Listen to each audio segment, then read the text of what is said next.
عید کے اندر ارشاد فرما رہا ہے سورہ مائدہ میں اللہ فرما رہا ہے یا ایھا الرسول بلغ ما انزل الیک من ربک، اے رسول وہ حکم پہنچا دے جو تیرے رب کی طرف سے تم پر نازل کیا گیا۔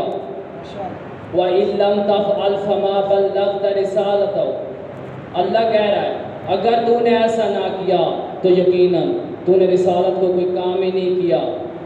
بعد میں بھی دائر پہ کرنے لگا ہوں، اللہ کہہ رہا ہے یا ایھا الرسول، اے رسول بلغ ما انزل الیک من ربک، وہ حکم پہنچا دے جو تیرے رب کی طرف سے تم پر نازل کیا گیا۔ وَإِن لَّمْ تَفْعَلْ فَمَا بَلَّغْتَ رِسَالَتَهُ، اللہ کہہ رہا ہے اگر تو نے ایسا نہ کیا تو یقیناً تو نے رسالت کو کوئی کام ہی نہیں کیا۔ وَاللَّهُ يَعْصِمُكَ مِنَ النَّاسِ، اور اللہ تمہیں لوگوں کے شر سے محفوظ رکھے گا۔ ان اللہ لا یہدی القوم الکافرین، اللہ فرما رہا ہے کہ بے شک اللہ کافروں کی قوم کی ہدایت نہیں کرتا۔ عزیزان محترم، ولایت ایک بہت بڑا عنوان ہے۔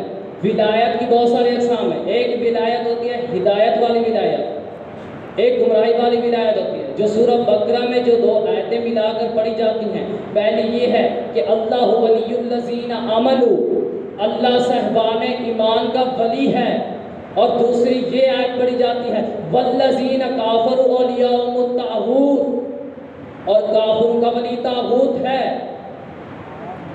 تو یہ جو ہدایت والی ولایت ہے، یعنی کہ جو طاغوت ہے نا، عربی زبان میں شیطان کو طاغوت کہتے ہیں،